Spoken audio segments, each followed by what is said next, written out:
The headlines do not give a complete view. I think the market still has legs. I think the US market will continue to go higher. Like it or not, people are taking their money from Europe, taking their money from Japan, taking it from wherever they can, and investing in the US stock market. Don't forget to sign up for a free portfolio review with one of our endorsed investment partners at wealthion.com/free. With markets hitting all-time highs, now is a great time to stress test your strategy and be prepared for what comes next.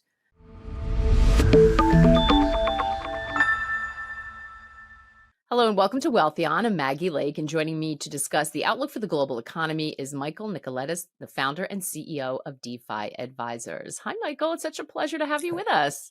Hi, Maggie. It's great to be here. Great to be back. Nice to be talking to you again. Yeah, Most absolutely. of our conversations happen on Twitter, but it's always good to speak in person. It is, and we are long overdue for a catch up.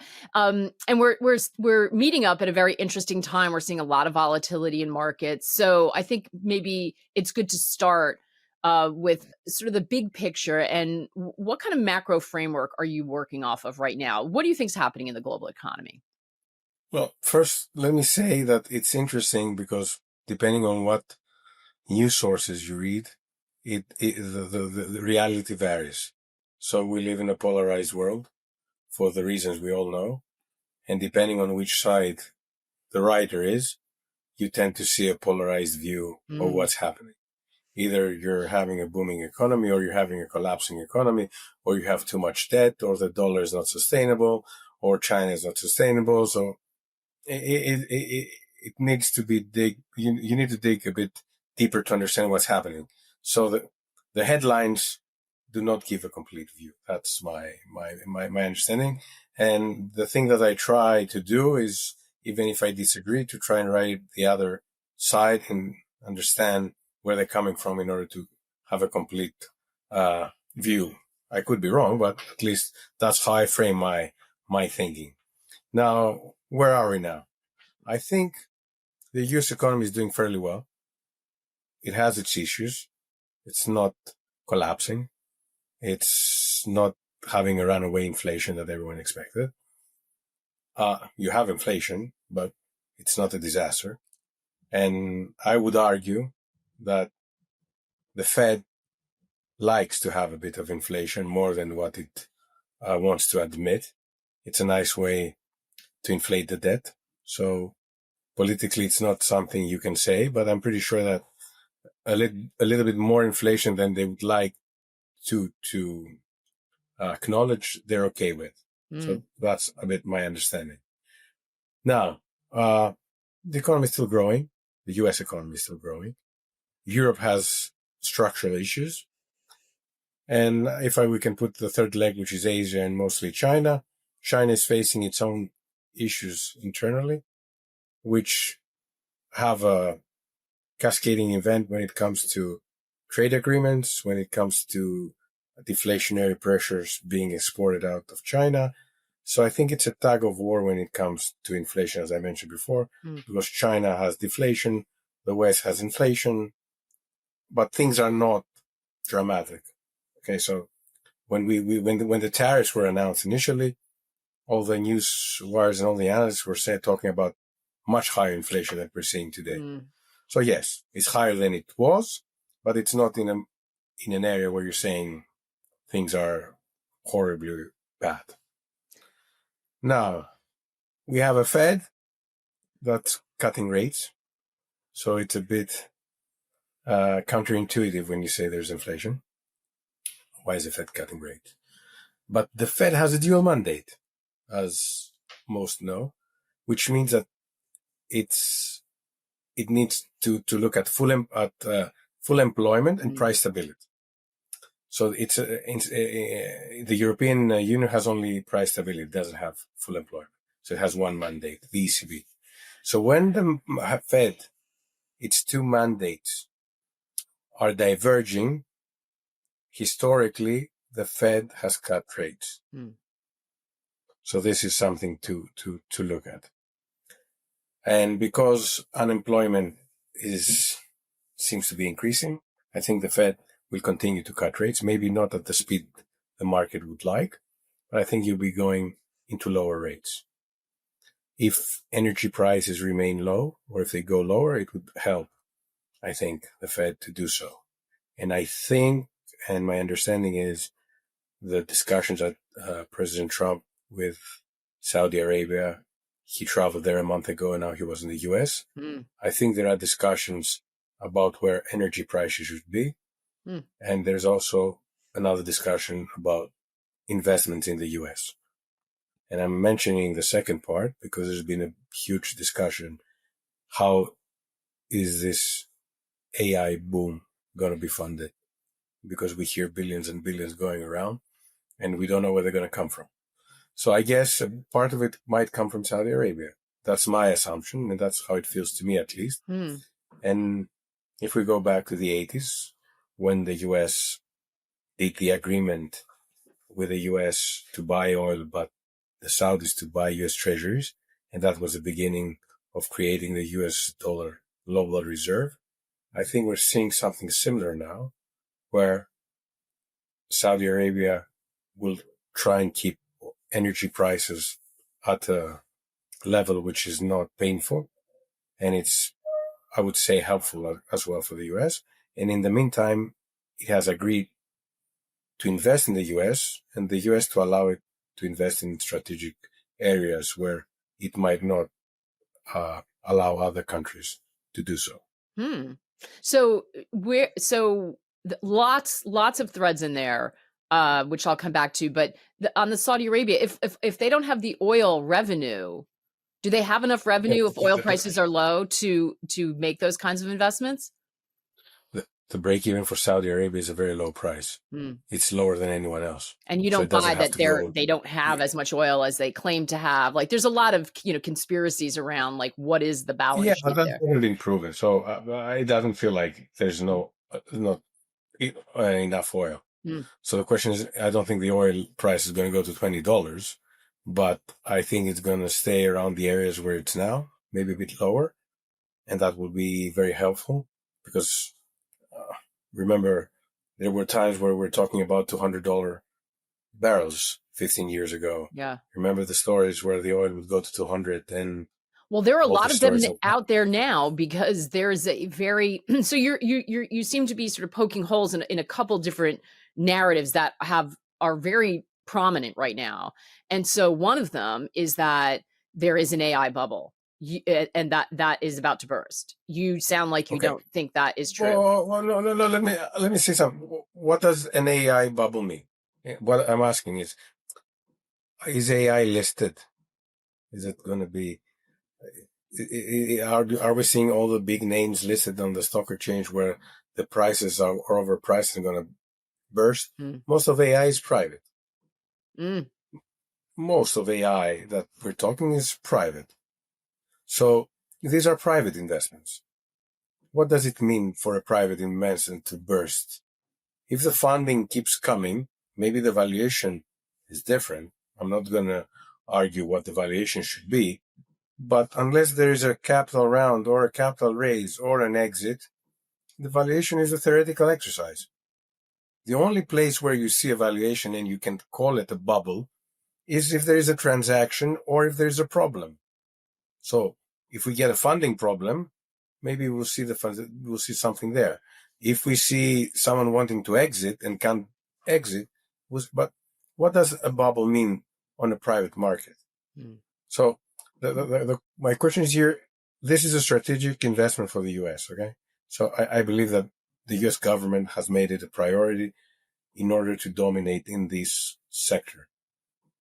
I don't know if it can. I'm not a specialist to tell you if it can, but I can tell you that that's what it wants. It's clear to me. So one way or another, it's going to help fund these products and these projects. So maybe it's overvalued. I'm not saying it's not. But at the end of the day, something that's overvalued, A, can remain overvalued. B, if you don't need money, which you cannot find to fund it, then if the value is 100 or if the value is $1 billion, who cares? Only the person who books it cares, and he can book whatever price he wants to book. So I'm not saying it. Let me rephrase what you just said. Is AI overhyped or not? Because overvalued, I don't know if I can say. So I don't know if it's overhyped. Maybe it's overhyped of what it can do the next 2 years. I don't think it's overhyped of what it will do in 10 years. How do you manage this from an investment point of view? Well, I think, I'm an investor in a small startup which does AI agents. Okay. So what they're doing is they're specializing in a niche part of the AI agent business, which is debt collection. So they've decided to be specialized. And looking at the market, having been in this investment, I see that there are not too many other companies doing the same thing. There are a lot of AI agents. There are not a lot of AI agents specializing in this. And I see the company getting traction. I see a lot of companies asking for their business. So there is tangible value which can be extracted. If that value that everyone is discounting that's going to happen tomorrow morning is real, I don't know. But if you're an investor, you can only control your entry price in a private investment. Okay, so the exit will come whenever it comes, especially if you're in a minority. If you're a majority, it's a different point. But if you're a minority, and you can only control the entry price. If the entry price is fine and the team is good, you're not in there for a trade to flip it in 6 months. So unless it's a stock on the market, what does overvalued mean? I hear that, and I understand that people are worried that the hype is too much, but I don't know how to quantify it. And if it was overvalued, how do I short it as an investor? Let's assume that we agree it's overvalued. How do I short it? There's no way for me to short it. Is there? If there's one, please tell me, because I haven't found one. If you're looking for a simple, secure way to invest and own physical gold and silver, visit our sister company, Hard Assets Alliance, at hardassetsalliance.com. That's hardassetsalliance.com. I think most of the concern is, and you're right to point that out. This is where, the sort of narratives get simplified, maybe in a way that is, because I think people, when they say that, they're talking about NVIDIA, they're talking about the publicly listed companies, Microsoft, NVIDIA, Google, Meta, that sort of have Amazon that have been dedicating CapEx to this and sort of shifting their business model from a capital light company I think it's centered on a very small group, the Mag 7, that has been driving a lot of the U.S. equity gains. I don't even know if it's a global story. I think that it's very centered on that small view. Great point. And let me clarify, because the Mag 7 and the NVIDIA case is very interesting. And I'll say, first of all, I'll make a micro analysis and then a micro analysis. The micro analysis comes as if NVIDIA overvalued, if a 5 trillion company, if NVIDIA is worth 5 trillion, and you see people who says it's overvalued, you see people saying that it will be worth 20 trillion. Okay. First of all, I don't know if it should be valued 20 trillion or not. What I'm trying to say is that demand is still there. And the demand for their chips is there. So the question one should be asking, is the U.S. government going to follow through on the CapEx it has announced? Is it going to find money to do it? Is it going to find foreign investors to continue? And if these companies will continue to invest in that part of the business. If the CapEx is there and the government is there, my experience, and that is me wearing an economics hat and not a finance hat, will tell you that this will not stop. When the government does CapEx on a specific sector, it usually helps the entire sector in ways that people do not understand at face value, because this trickles down to parts of the economy that on a first glance you can't anticipate. So my view would be that the question should be here: A, will the U.S. government follow through on its CapEx regarding AI? I think yes. And I say yes because I think it's a national security issue. I think it's a priority one for the U.S. government. And it feels to me that this is something that even if Democrats do not agree with Donald Trump, it's a priority one for the national security of the U.S. government, and eventually they will agree there might be some negotiation or whatever, but I think it should not be an issue where the government will stop. That's my view. Now, regarding the Max 7 and regarding their value, it's important to understand the structure of the market and how people trade. And this comes also to a question if markets are overvalued or not. The way that markets have been trading has been trading through inflows. And when you get your 401k, you know better than me, or when you're a passive investor, what do? Most likely you're going to buy an ETF. There are a few investors that are going to buy a pickup stocks. So if I buy the NASDAQ ETF because I believe technology is going to do well, what do? I reinforce the mechanism of putting more, giving more money to the ones that have more weight on the index. Yeah. So it's an index trade. I buy the entire index, and I'm going to buy pro rata the allocations of the index. So I don't get to see if I'm going to, I had the discussion. Someone asked me, would you buy NVIDIA here? And the answer I gave him is I don't care if I would buy NVIDIA here, because if everyone's buying the NASDAQ ETF, NVIDIA is going to go higher, even if you don't agree that NVIDIA should go higher. Now, because of the structure of the market, and because people have been investing so much in ETFs, because for the first time, as I can remember, retail investors have outperformed professional investors, because I buy an ETF, I do nothing, I pay fees, minimal fees, and I've done very, very well this year, at least until now. And I have the professional manager who has been worried about tariffs, who believes in volatility, who has been underweight markets, and has not done as well as me. I'm not saying he's wrong. I'm not judging. I'm just stating the facts. And here comes the retail guy and says, why should I give you my money? I'm doing better than you are. So what's going to happen now? You have all the institutional base, or not all, most of it, being underweight. They haven't performed well. And at the end of the year, when everyone starts to look at the numbers, we're going to say, oh my God, where should I give my money to managers? That happens always on bull markets, but it's happening again now. So why should I give my money to the managers and not do it on my own? So now the managers have a pressure to invest. So from looking at the market structure, I would say that the pain trade is on the upside, not on the downside. So I don't know if you agree or not.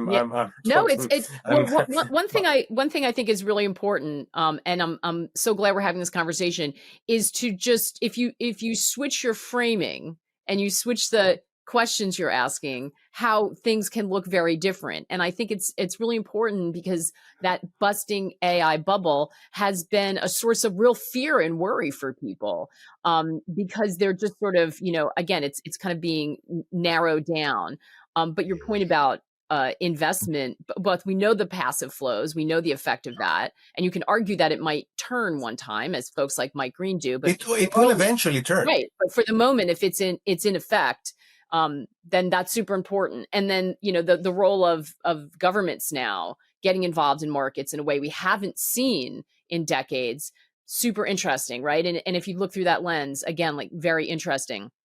Let's do the same with energy then, because I think this is where your Saudi Arabia conversation, the other really strong narrative out there is, okay, if you do believe AI is the sort of this next big tech revolution, you're going to need to power it. And that's going to require huge amounts of energy. You're going to see a huge run up in energy prices because of that. And so regardless of what you think, this beat up sector, like we are in sort of a commodity super cycle, on the verge of a commodity super cycle because of that. But you sound like you think energy prices are going to remain subdued. Again, maybe because of politics involved. How are you thinking about that? Are we going to have this AI demand tomorrow morning that's going to go through the roof? It's going to take some time. I'm not saying it's not going to happen, but it's not happening tomorrow morning. First thing. Second of all, think about it. If you're one of the biggest energy providers of the world is allowed to invest in that sector, they can help keep the prices lower and continue to do well on both sides of the trade. if Saudi Arabia decided to shut down the wells and price were to go to $100, I'm just, spitballing here, but would it help its investment? No, it wouldn't. So I think there are discussions in rooms which I'm not in, obviously. And I think there are discussions which are more strategic. And it feels to me that the issue, if you and I are discussing this now on a podcast, and if it's written all over the world in any newspaper, I'm pretty sure that there are people really smart discussing this problem in a room. Is what I like to discuss on Twitter when everyone says that the Fed is wrong and the Fed doesn't know what they're doing, and you have 160 PhDs that have information that you don't have because they have clearly more information than we have, and we are the smart guys telling them what they should do. Okay, you have to have you have to have some realization Some of what you humility know in and this. what you don't know. So I'm just saying here that there is information that we don't know, and I think all the issues that are mentioned are risks, and I think people that are smart enough are looking at it, are looking into it. So yes, AI will be an energy problem. Is it a tomorrow energy problem? I don't think so. Is it a 3-year problem? Yes, it is. Can it be resolved? I don't know, but people are trying to find ways to do so. So we'll get there and we'll find out. But I don't think it's something that we need to worry now. It's but so when markets are at high, in all of the sorry to interrupt you, but it's so interesting because in all of the conversations about those narratives, I always like to ask people, well, what role does innovation play? Because if you've got this major problem, seems to me that there is a huge incentive to solve it. And so that the energy problem is exactly one of those examples. So you're right, it is a risk, but are you telling me no one is working on an innovative way to address this that would obviously, have a huge payoff if they were able to do it? That never comes up in the conversation. And I think you're sort of hinting at the fact that they've got 3 years and people are thinking really hard about this to try to find a solution, at least leaving some room for that, which I think is interesting. And again, left out of the conversation a lot. Look, that's the problem of today's world, where everyone becomes a fanatic about an opinion. And I'm not, you get one way, AI is a bubble, AI is not a bubble, energy prices are collapsing, energy prices are going through the roof, Donald Trump doesn't know what he's doing, Donald Trump is right, China is going to win the war. Okay. If it was that simple, probably we wouldn't have the debate. So I'm pretty sure there are arguments on both sides for any debate that we're talking. The problem is that people do not sit down to have a discussion in a fashionable and normal manner and try to see what you think, what do I think, and let's try and think creatively. And suddenly in 30 seconds, you have people fighting on a camera, fighting on Twitter, fighting on anything. And I think if we resolve the issue of discussion, we're going to resolve probably 80% of the problems that we're currently talking about. In any case, I think the market still has legs. I think the U.S. market will continue to go higher. It might be bumpy. Okay, I'm not saying it's going to be a straight line. And I think that corrections are healthy in that sense. So any correction is healthy. And people trying to pick the top because the market corrected 3-4%, I think it's a bit premature. We're in the beginning of a cutting cycle. It doesn't look like we're going to be raising any rates. So I think there's still room to go. I think there are issues like global flows. And if you look at it, all the global flows goes into the US. Like it or not, people are taking their money from Europe, taking their money from Japan, taking it from wherever they can, and investing in the US stock market. So that global flow. You don't think that's changing? And I don't think it's changing, no. I think it posed in terms of treasuries, in US treasuries, but I think what the administration is doing now with the stable coins, I think it's a pretty smart move. If you want me to elaborate on it, but not per crypto sake, per treasury sake. And I don't know if you're aware, the Genius Act, which was passed, says what? Anyone can issue a stable coin, a US dollar stable coin, provided that they're backed by 1-to-1 dollar and dollar equivalents. So and they're regulated. So if I issue $100 million in stablecoin dollars, then I need to have $100 million in my bank account or $100 million worth of treasuries in my bank account and have it back to back. So what does that do? It brings a solution to many of the US's problems. One is it exponentially increases the total addressable market for treasuries, because I want US dollars on my mobile phone to transfer money. I don't care what you do with the US dollars, but you're not forced, actually you want to get interest. So what do? You buy treasuries. So suddenly you create demand for treasuries from third parties. Right now, stable coins are around $300 billion. So that's a growth like in 3-4 years, you've gone to $300 billion, which is a huge number. If that number goes in the trillions, suddenly you have $1 trillion demand any given day for US treasuries. In the meantime, what do? You create the rails for transactions, for global transactions on a blockchain, whatever that blockchain is, and those dollars transfer and trade on that chain. So everyone's been arguing that the SWIFT system is obsolete and US is controlling everything, and that should change. What if the US is changing it in its own terms again? So going 20 years forward, if the most liquid tradable asset is a US dollar stablecoin, again, the US has that power that everyone fears that it's going to lose. And people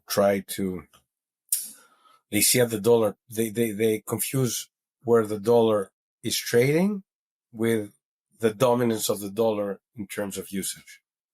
The usage has been higher than I can remember. 50% of global trade is in dollars. 58% of FX reserves are in dollars. More than 80% of transactions are in dollars. So in terms of dominance in the transaction space, dollar is still pretty strong.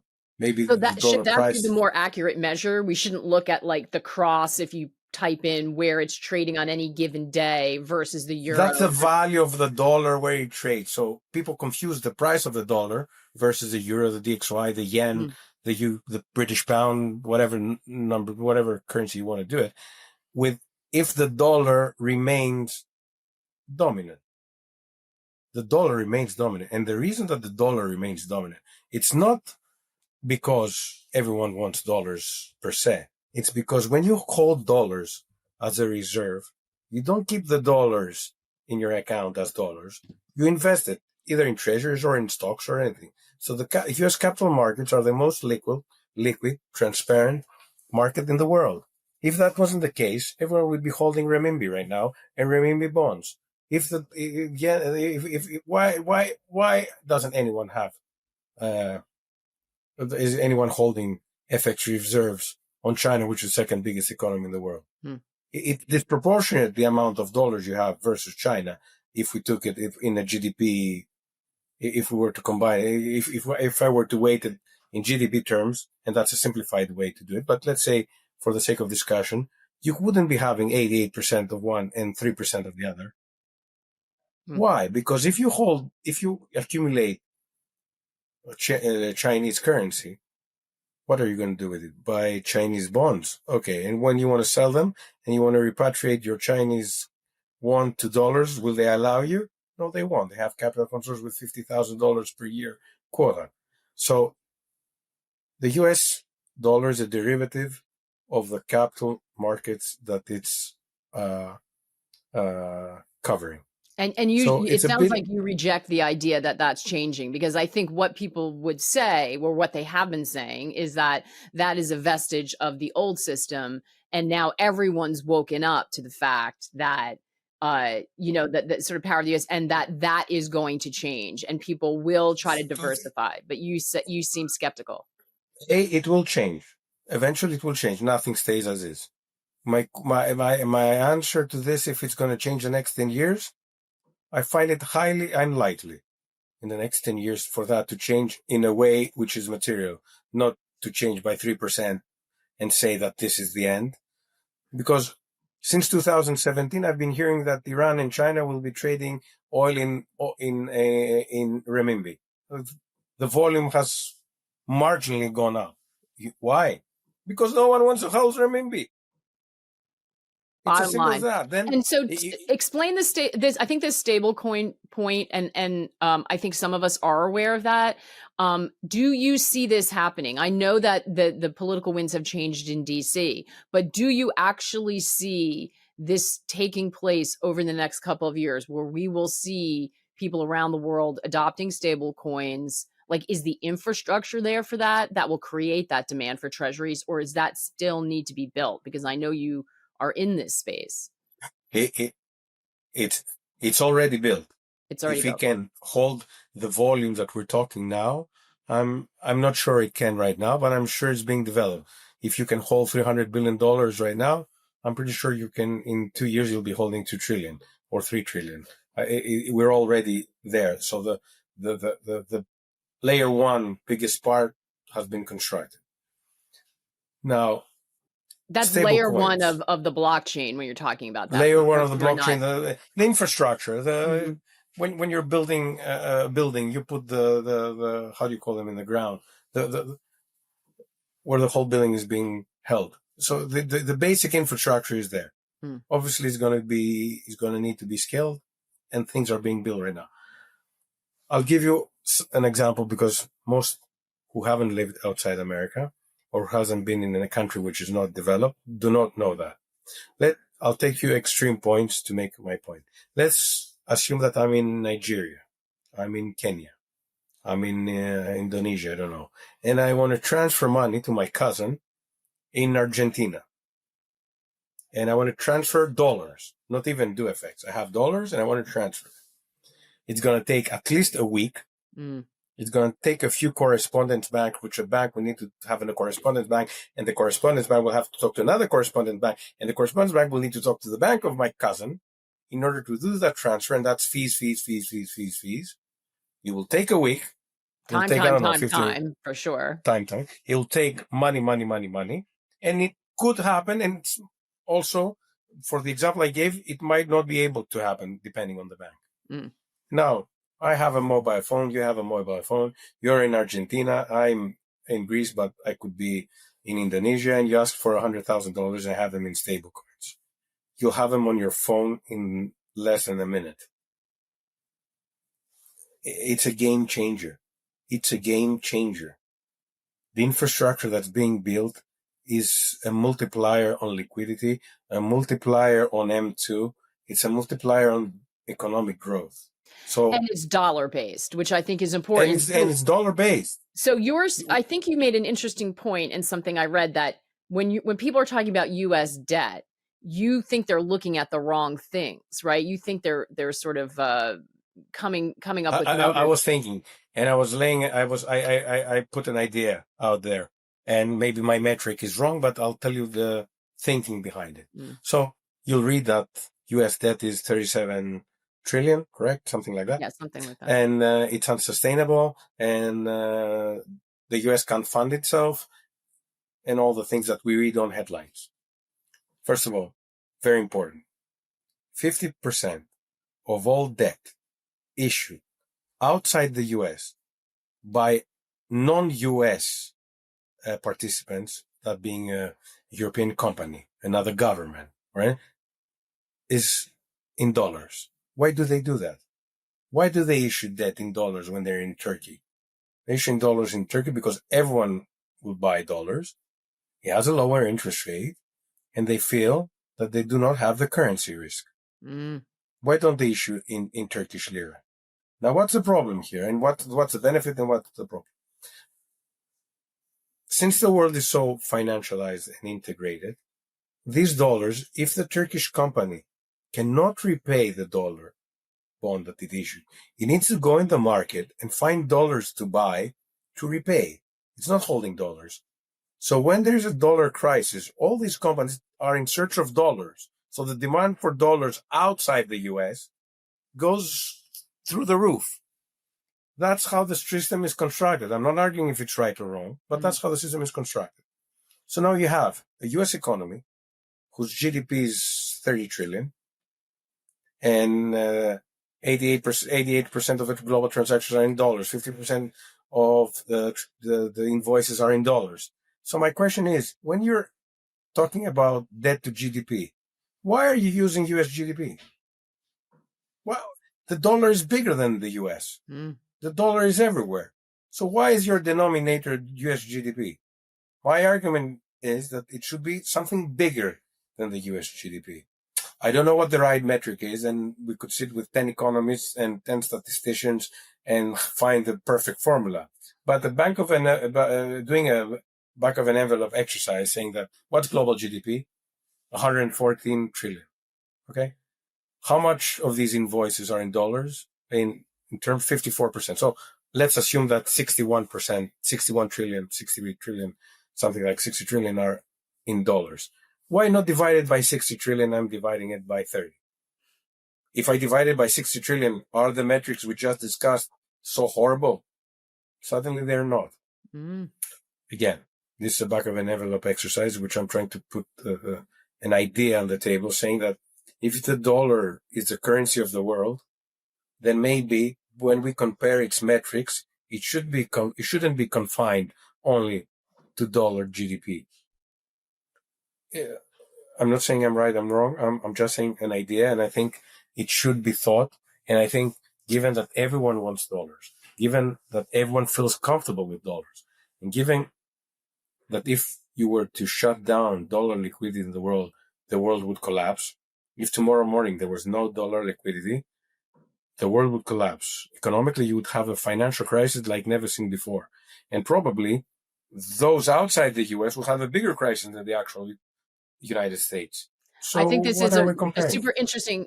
Drop your comments in for all you economists out there, because I think this is a really fascinating discussion. But there are folks out there who talk about the euro dollar market, which is, I think, what you're referring to, this vast funding that is outside the border of the U.S. And it just sort of very rarely comes up in conversation. All those of you who know Jeff Snyder, he's all over it all the time. But it's really fascinating to, and I would love to hear people's thoughts about why we wouldn't do that, because it does change the conversation. I want to switch gears slightly, because I think this is really important part of this when we're talking about global funding and the sort of mechanics of the global economy. And that's your view on China, because it is, we're in a world where the US and China are, you brought up the renminbi already, right? China's currency. And it's hard sometimes to know what's going on, but you have an interesting view on China as well, I think. So walk us through a little bit in terms of what you see happening in China right now. Look, I spent a lot of time digging data on the Chinese economy, and I've been doing this for 10 years. And the reason I've been doing it is because it was not available. So it's like these things, like a small child, when you tell him you can't do something, and he will do it until you get into a fight with him. So I decided to find out what the hell was going on China. And what I don't like is because the US data is so available to everyone does the easy work of judging the US. For better or for worse. They're doing a good job. They're doing an analysis. When you tell them, okay, fine, that's your findings on the US economy, whatever that is. Now, please tell me what the findings on the Chinese economy is, and let's discuss, because you're saying that China will dominate the world. You're saying that China is now controlling the world, whatever that discussion may be. Please give me some data. And then they never come back with any information. They just bang on the US for the bad things it's doing. And that is mainly because the information on Chinese economy is very, very hard to find, and you need to triangulate the information in order to get a good proxy. So that, having said that, I've done the work to try and understand a bit how the Chinese economy has been doing. Let me give you two numbers for people to understand. So the US economy is 30 trillion economy and has an M2. For those who don't know what M2 is the money that circulates in an economy. M2 is a bit broader than the actual cash. It has checks and other stuff, but it's the liquidity that goes around in the U.S. economy. So the U.S. economy has a GDP of 30 trillion and an M2 of around 20 trillion. Okay. Now the Chinese economy, which has a GDP of 18 to 20 trillion, all numbers are in dollars, so we can compare. I've done the effects in order to be comparing apples to apples, because if I give other currencies, it's going to be very hard to compare. So all numbers I'm going to be mentioning are in dollars for reasons of comparison. It has an M2 of 47 trillion. 20 trillion GDP, 47 M2. In 2010, the US and China had the same M2. So, if all this M2 is going through the roof, you would have expected the Chinese economy to be growing right now and doing much better. So what has happened? You have capital controls, so money cannot leave the country. So it's like a balloon where you putting hot air. So you increase the money supply, but the money can't leave, okay? Because you have capital controls. So what are you doing? What is China doing? China has a huge real estate bubble. Real estate, the balance sheets of the Chinese banks are over 60 trillion. So that's 3 times the GDP. 3 times the GDP with a balance sheet where they've never taken any provision for non-performing loans. Their provisions are 1%. So nothing's failed. No failures, no defaults, no. Yeah, they're not even, and we know how bad Chinese real estate is doing. It's not me saying it, it's everywhere. So there's been a huge correction, and they're still taking 1% provisions. So you don't feel like they've processed that bubble? Because I've had people say they've managed it. They haven't managed it. It's on a balance sheet of a bank that the government allows it to have it and to postpone it. So if let's say I owe you $1 million, okay, and I have to pay you in a year. Okay, let's say it's 1 year long. If you and I agree that this loan goes to 100 years, I still owe you 1 million.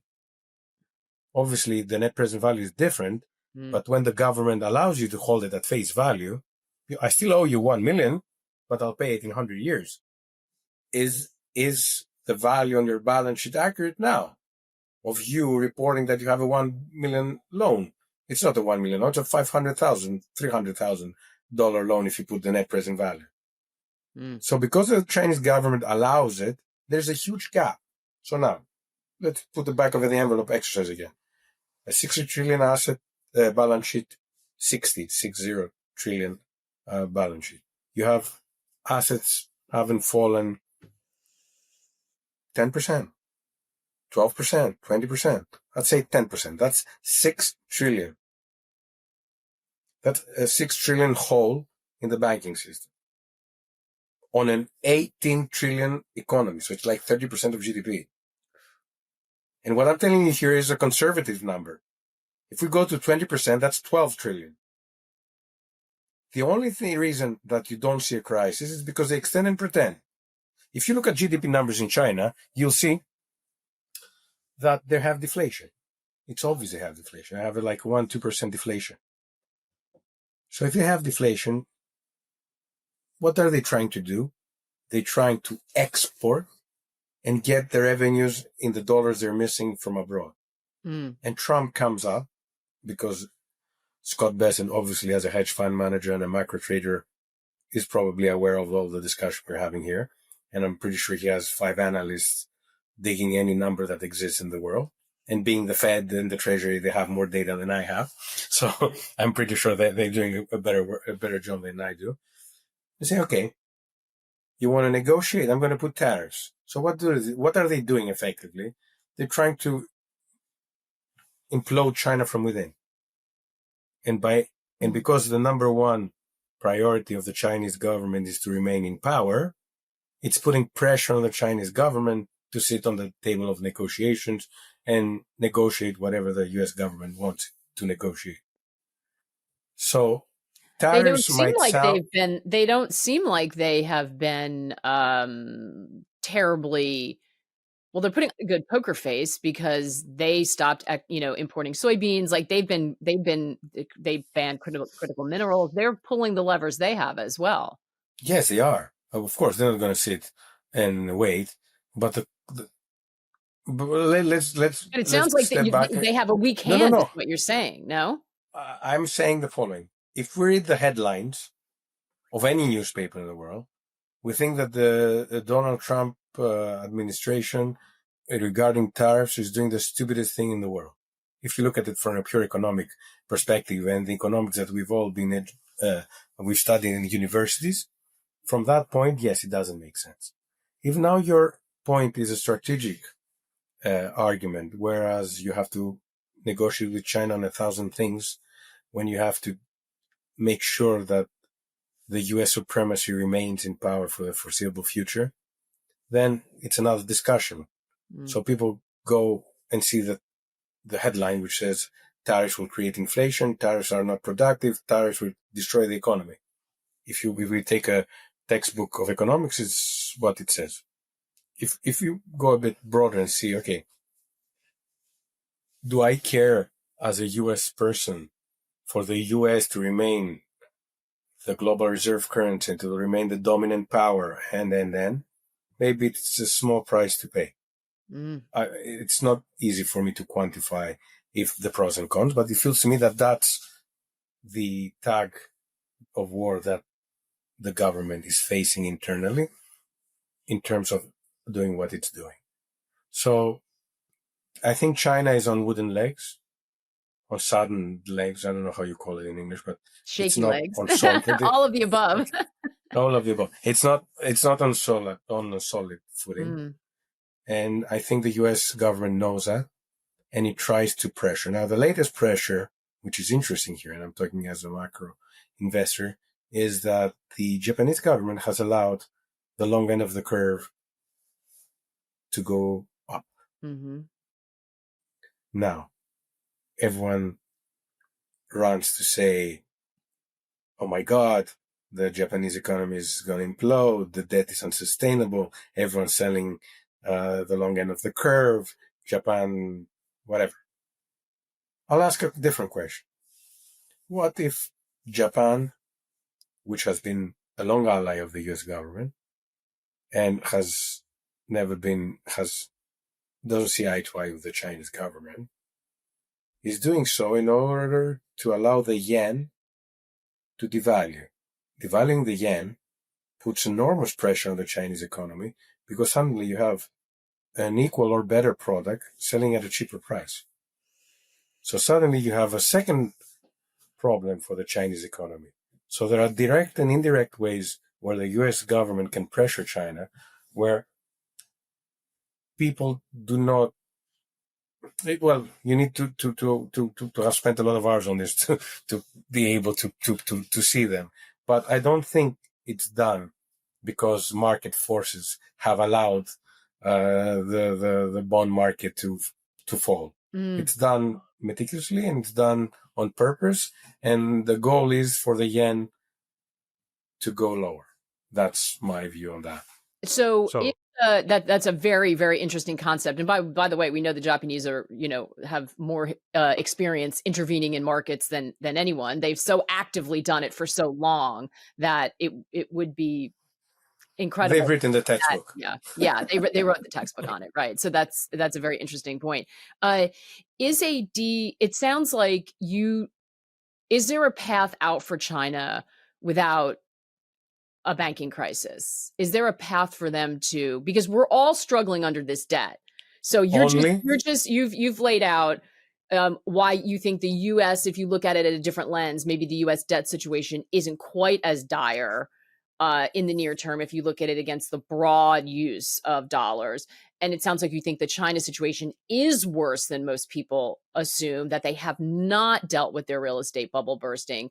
Is there a path out for them that you currently see without a severe banking crisis? Okay. China has, from an economic point of view, two ways out.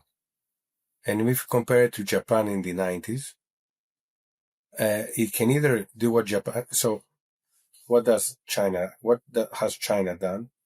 It has invested a lot in investment and in manufacturing, and growth has come from the investment and manufacturing component of the economy, not from the consumption part of the economy, like in the West. Right, which they've tried to change, but it's not worked. They've tried to stimulate consumption.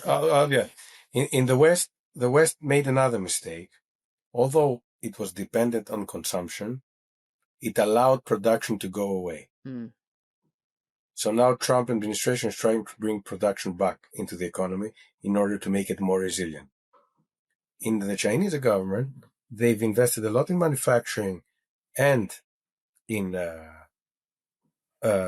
investment. That's why they've built bridges to nowhere, and we have so many ghost towns and everything. But consumption is, I think, around 38% of the economy. Something like that, if I'm not mistaken. I don't remember the number. However, to take it to 50%, it took Japan 15 years to do that. 15. If there are two ways to do this, either you do it gradually like Japan did it, so you'll have the lost decade, as we call it. So China will remain where it is now for the next 10 years, and slowly it will amortize the debt and it will amortize the growth, and eventually we'll get to the numbers which are more sustainable. And maybe it's not 10 years for China, it's 20 years. I don't know. Or it can do it, but it will cost a lot of money. So another scenario, which I don't think the Chinese government will do, but if we're playing what if scenarios here, it's okay. How much do Chinese banks need to be recapitalized? Let's say 10 trillion. Okay, we need $10 trillion to recapitalize. Let's do a bail-in. Let's use deposits, the savers' money, to do the bail-in. We do the bail-in, we restructure the banks. What do we do next? We allow the currency to devalue because we need to devalue it and make it productive.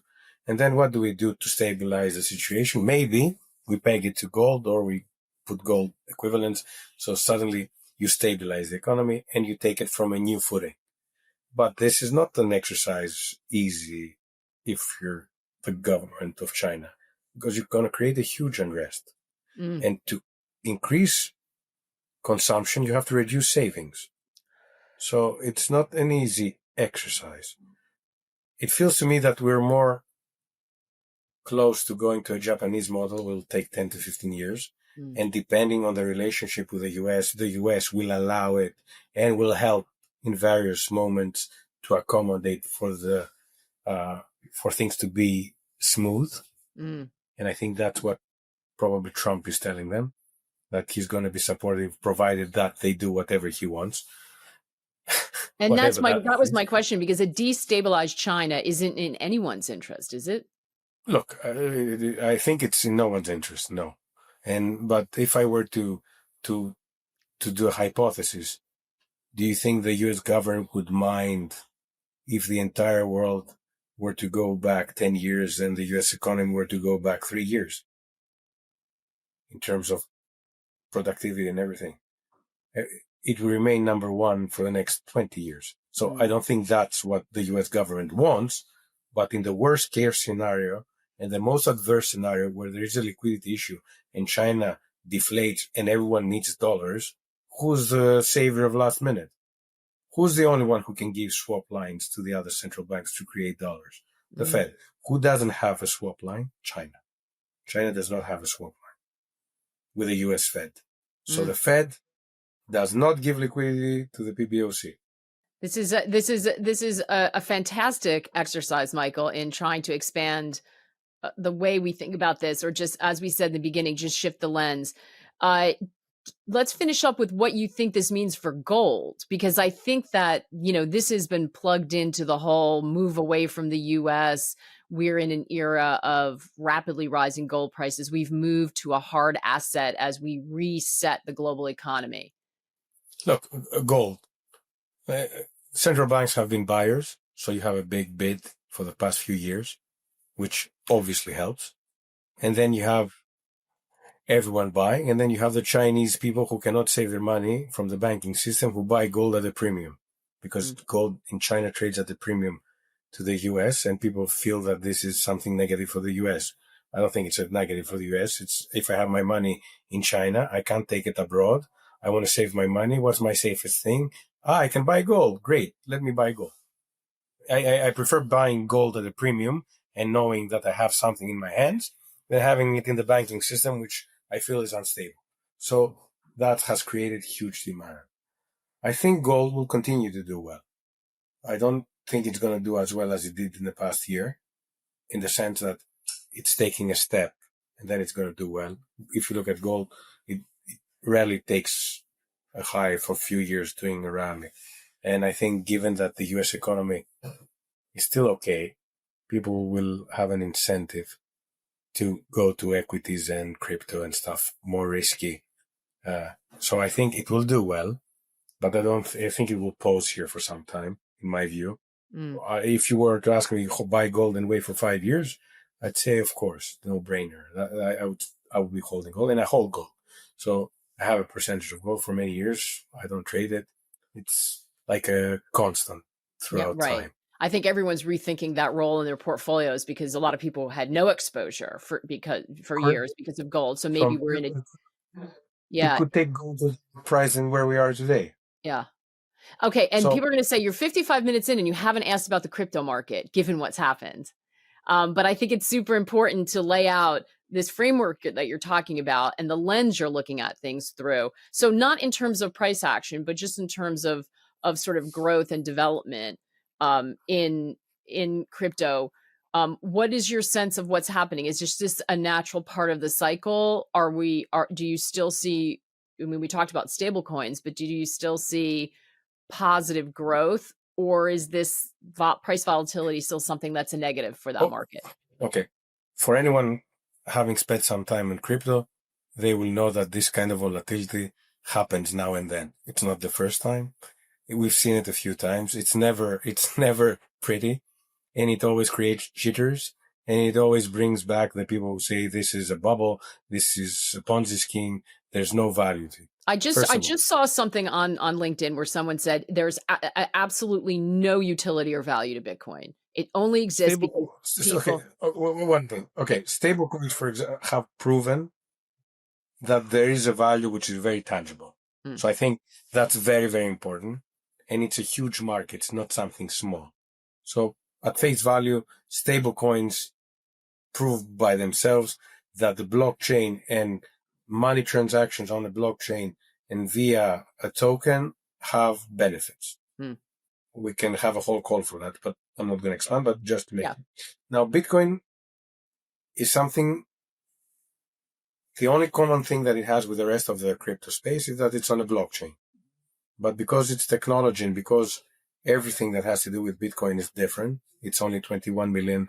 It's a proof of work instead of a proof of stake. So it's a bit different in terms of how you transact. It takes more time, but it's more decentralized.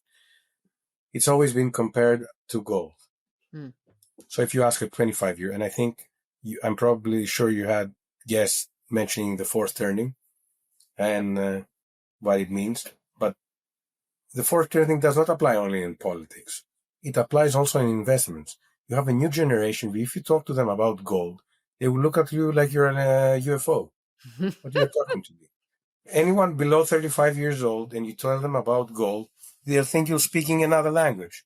If you go to anyone who's above 40 years old and you tell them about Bitcoin, they'll think that you're crazy. And this is speculative money. I'm going to lose all my money. So it's purely generational. What we feel gold has been for 2,000 years, a new generation is coming and is telling us that that doesn't apply. We believe in something else. Better or for worse, but that's what they believe. So there's a new generation, which is now the dominant factor in an economy. They're more than the boomers. And we're seeing the fourth turning, which are not only going to challenge the political landscape, which we've been seeing, they're going to challenge also the economic scene because they're investing from their mobile phones, sitting on a couch and buying Bitcoin and then buying Robinhood and then buying gold and then doing whatever they do without even knowing what they're doing or because they do it from a phone. Tell that to a baby boomer. he's going to think that you're crazy. Yeah. You understand? So it's a Listen, generational I issue. have, we have kids, right? That I have kids that age, and so they are not doing that yet. But you're right; it's very generational. Things are changing from a generation. What about on the So stablecoin my front, though? If so Bitcoin's off on its own, so my top-down analysis on crypto is it's a new technology. It's a technology that's here to stay. It's been through a few cycles. Bitcoin has dropped off its highs by 85% 4 times and it has survived. No other asset has corrected 85% from its highs and made it through. Bitcoin has done it 4 times. So I think it's something that's here to stay. And as it grows, it matures. And as it matures, it will start trading more like what we know and what we have known for many years, but we're still not there. It's only 15 years, 16 years old. So 2,500 years, 16 years old. yeah, We're still a baby. in the early So days. still a baby. So that's the thing. Now, crypto has so many applications, blockchain, and crypto is, let's say, the currency of the blockchain. Blockchain has so many applications, and I'll say something to make people think a bit. I think blockchain is a solution to AI, and I'm gonna explain. What's the biggest fear of any AI user now? What am I gonna do when the deep fake will think that it's me and it's not me, and deep fake's getting so good that eventually we don't know what's true and what's not? What if every ID has an NFT on a blockchain? You'll instantly know if this is a real or a fake one. So I think there are applications on the blockchain which could provide a solution to problems that we think we have, but we also have the solution and we haven't thought of bridging the two together. So Are I see companies a lot of working on talent in that, the or ecosystem. is this the area that you're interested in? Do you think that there's I work spend some being time done? on it. I spend a lot of time on applications on the blockchain and tokenization of assets and how to make things more efficient. So my top down is there's a lot of talent going into the ecosystem. It's been there for a few years. It's always been challenged by the older people saying that this is just a Ponzi. Stablecoins is the first big proof that this thing is here to stay. The US government has embraced it. It has legislated on it. So this thing is not stopping now. Do we That's know my the take. rails that stable coins, do you imagine they will be on many blockchains and in many ecosystems? The most dominant one right now is Ethereum, but we'll see what happens in the future. I'm pretty sure you're going to have on a few of them. Yeah. But right now, Ethereum is the most dominant one in terms of where stablecoins are being built. Michael, this was such a fascinating conversation. I am with you that we need more discussion and more thought-provoking ideas so that we can sort of expand our knowledge, but you certainly helped us do that today. So thank you so much. You gave us a ton to think about. Thank you for having me. It was great being here. Anytime, I'd love to have a discussion on any issue that I can help and I have something to contribute. Amazing. And, feel free anytime if anyone wants to ask me anything on Twitter, they can find me. I reply back. So great. We'll find you on Twitter. Drop your comments below as well on what you think of this, and we'll follow up as well. And as we say always when you're watching, if this raises questions for you, if you want to review your portfolio based on some of what you heard, or as you continue to think about what the next year and the next 5 years looks like, you can get a free portfolio review from one of the advisors in the Wealthion network. Just hit the description in the link or go to wealthion.com/free. Michael, thank you so much. Thanks to all of you for watching. We'll see you again next time.